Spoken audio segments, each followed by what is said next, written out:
नहीं लूंगी, लेकिन एक जो मन की बात है वो मैं आप लोगों के बीच में जरूर व्यक्त करना चाहूंगी। एक युवा हूँ और युवाओं के लिए आज रोजगार कितना बड़ा मुद्दा बन चुका है, इस बात को मैं बड़ी अच्छी तरीके से समझ सकती हूँ। एक पढ़ी लिखी नेत्री हूँ तो ये भी जानती हूँ कि बिना रोजगार के अवसर पैदा किए हम आगे एक सशक्त राज्य कैसे बनेंगे। लेकिन साथियों, 2020 का वो समय याद कीजिए जब विधानसभा का चुनाव था। हमारे नेता माननीय मुख्यमंत्री नीतीश कुमार जी ने वादा किया था कि हम बिहार के युवाओं को 20,000 नौकरी देंगे। लेकिन आज गर्व होता है ये कहते हुए साथियों कि 38 लाख प्राइवेट नौकरी और 11.5 लाख सरकारी नौकरी देकर नीतीश कुमार जी ने सिर्फ 20 लाख नहीं बल्कि उससे दुगनी रोजगार उत्पाद किया है, जिससे दुगना रोजगार देने का काम बिहार के लोगों को किया है। जो लैंड बैंक हम लोगों का मात्र 7,000 एकड़ था, वो लैंड बैंक आज बढ़कर 15,000 हेक्टेयर तक गया है। और आज एनडीए सरकार ने ये नीति लाई है कि 10 एकड़ की जमीन मात्र 1 रुपए के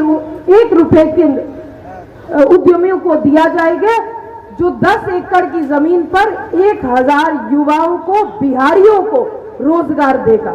साथियों, इस नियम को जब धरातल पर माननीय नीतीश कुमार जी लेकर आए तो विपक्ष के लोगों ने कहा कि चुनाव का समय है तो नई नई नीतियां बन रही हैं, चुनाव का समय है तो वोट लूटने का काम हो रहा है। अरे भाई, हम तो उस एनडीए सरकार से आते हैं और स्पष्ट कहते हैं कि अगर हर वक्त नई नई नीतियां नहीं बनाना चाहते हो, अगर हर वक्त चुनाव का समय नहीं चाहते हो, तो आओ हमारे साथ और कर लो वन नेशन वन इलेक्शन में हमारे साथ आ जाइए। लेकिन जहां सरकारें बनी हुई है तो सरकार तो नीतियां लाएगी ही। और हमारी सरकार तो कितने साल से है, नीतीश कुमार जी की सरकार कितने सालों से है बिहार में? 19 साल से उनकी सरकार है साथियों। तो निश्चित रूप से हर नीति को सुचारू रूप से अपनी सोच समझ से धरातल पर उतारने का काम कर रहे हैं।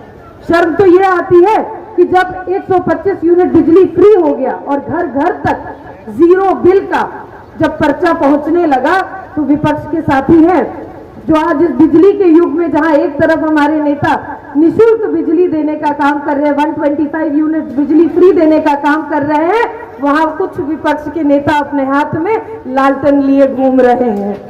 साथियों, पढ़ाई की जो लोग बात करते हैं, पढ़ाई की व्यवस्था को सुधारने के लिए हम लोगों ने अथक प्रयास किया। जहां एक तरफ जंगल राज और गुंडा राज में हम लोगों के पास चरवाहा विद्यालय होता था, आज हर पंचायत, हर गांव में प्राथमिक विद्यालय हो, मध्य विद्यालय हो, उत्क्रमित मध्य विद्यालय हो या हाई स्कूल देने का काम बिहार सरकार ने दिया है। और जो छोटी बहुत कमी रह गई है उसको भी आगे काम करेंगे। आप याद कीजिए साथियों, 2005 में नीतीश कुमार जी ने बोला था कि जमुई जिला में राजकीय महिला डिग्री कॉलेज होना चाहिए। लेकिन साथियों, 2005 से लेकर 2020 तक का समय चला गया, जमुई में कोई ऐसा विधायक नहीं आया जिसने मुख्यमंत्री जी की सोच को धरातल पर उतारने का काम किया। आज आपकी बेटी दिग्विजय सिंह की छोटी बेटी चुनाव लड़ती है अपनी सूझबूझ से महिला सशक्तिकरण को आगे बढ़ाने के लिए। आज राजकीय महिला डिग्री कॉलेज भी बनवा दिए जिसमें जमुई जिला का हर एक विधानसभा का बेटी जाकर वहां पढ़ सकता है। ये विकास की राजनीति होती है साथियों।